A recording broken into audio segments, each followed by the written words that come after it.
হেই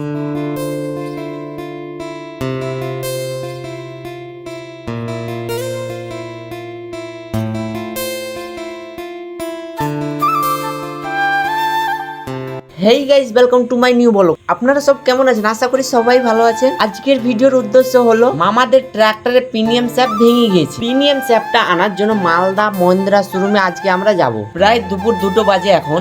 আমরা লেট করব না, তাড়াতাড়ি যাওয়ার চেষ্টা করব। সন্ধ্যা 6টার দিকে শোরুম বন্ধ হয়ে যাবে। বেশ, মামা ড্রাইভিং করছে, আমি পিছনে উঠে বসে। কেননা এখন সিজনের সময়, একদিন ট্রাক্টর বন্ধ থাকলে অনেকটাই লস হয়ে যাবে। 5টার আগে যে শোরুমে যে পৌঁছব। বন্ধুরা, আমরা কিন্তু বাইক নিয়ে যাব না, তার কারণ হলো অনেক দূরের রাস্তা, বাইক নিয়ে যেতে সমস্যা হবে। আমরা তাড়াহুড়ার কারণে হেলমেট নিয়ে আসতেও ভুলে গেছি, তার কারণে আমরা চেকপোস্টে রেখে দেবো বাইক। ওখান থেকে বাসে আমরা যাব। ফাইনালি গাইস, তো আমরা চেকপোস্টে এসে পৌঁছে গেছি। তো বাইকটা কোথাও লাগিয়ে দেবো।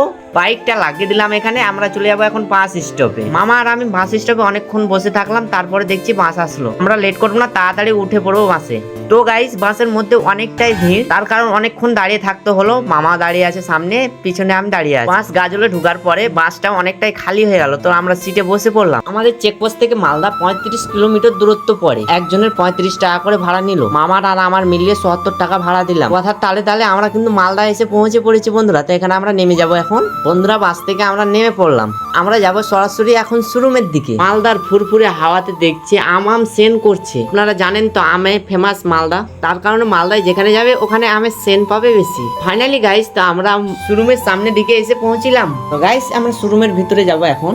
প্রায় বিকাল 4টা বাজে এখন। মামা কিন্তু শোরুমের ভিতরে আগে চলে গেছে, আমি পিছনে পিছনে যাচ্ছি। শুভ 500 পৌঁছেছি। দেখেন কত চকচক করছে। সামনে টায়ার গুলো মোটা মোটা করেছে। তো বেশ দেখো কি লুক লাগছে। আগে ছিল 9-এর টায়ার, এখন করে দিচ্ছে 11-5-এর টায়ার। অনেকক্ষণ ধরে দাঁড়িয়ে রয়েছে। স্যাপটা নিয়ে আসতে গিয়ে একটা মজবুত করে প্যাকিং করানো আছে। মামা খুলছে, দেখা যাক। পুরাতন স্যাপে কিন্তু 24 দাঁত আছে, নতুন দাঁতে কয় দাঁত আছে দেখে নে। মামা এত গুনছে এখন, তার কারণে ভালোভাবে মিলিয়ে নিচ্ছি। শোরুমের কর্মচারীগুলো বলছে ভালোভাবে মিলিয়ে নাও, না তো শোরুম থেকে বের হলেই কিন্তু আমরা আর ফেরত নেব না। তো বেশ, মিলানো কমপ্লিট। মামা আর আমি ফ্রিজ চা খেয়ে এলাম শোরুমের। এবার বিলটা দিবে।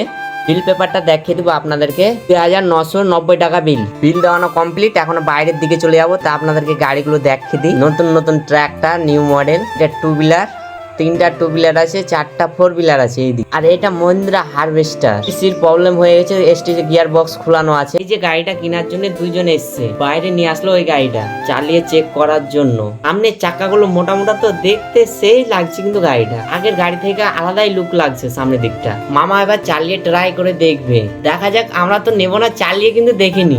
নিজের তেল যাচ্ছে না তো, শোরুমের তেল যাচ্ছে। যেভাবে পারবে চালাও। কিছুক্ষণ চালার পরে দেখছি ডান দিকে বড় চাকার দিয়ে আওয়াজ বের হচ্ছে, তার কারণে গাড়ি থেকে নেমে গেল। তো দেখছি এখন।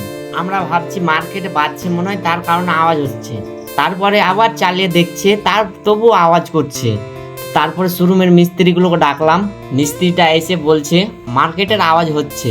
উনি দাঁড়িয়ে থেকে চালাতে বললেন। চালানোর পরে দেখছি আওয়াজ করছে, চিঁ চিঁ করে আওয়াজ বের হচ্ছে বড় চাক্কা দিয়ে। মার্কেটের আওয়াজ নয়, চাক্কার ভিতরের আওয়াজ বের হচ্ছে গিয়ার বক্স থেকে। শোরুমের মিস্ত্রি চড়ে দেখলো, তবুও দেখছে ওই আওয়াজটাই বের হচ্ছে। 5টা বেজে গেছে বন্ধুরা। তো এখন আমরা বাড়ি যাওয়ার জন্য রওনা দেবো। আর আমি শোরুম থেকে বাইরে দাঁড়িয়ে রয়েছি। তারপরে দেখছি একটা বিয়ে গাড়ি যাচ্ছে, কি সুন্দরভাবে সাজানো আছে দেখতে পাচ্ছেন। ভিডিওটা কেমন লাগলো? ভিডিওটা ভালো লাগলে একটা লাইক, একটা কমেন্ট অবশ্যই করে যাবেন। আবার অন্য কোনো ভিডিওতে আপনাদের সঙ্গে আবার দেখা হবে, সঙ্গে থাকুন।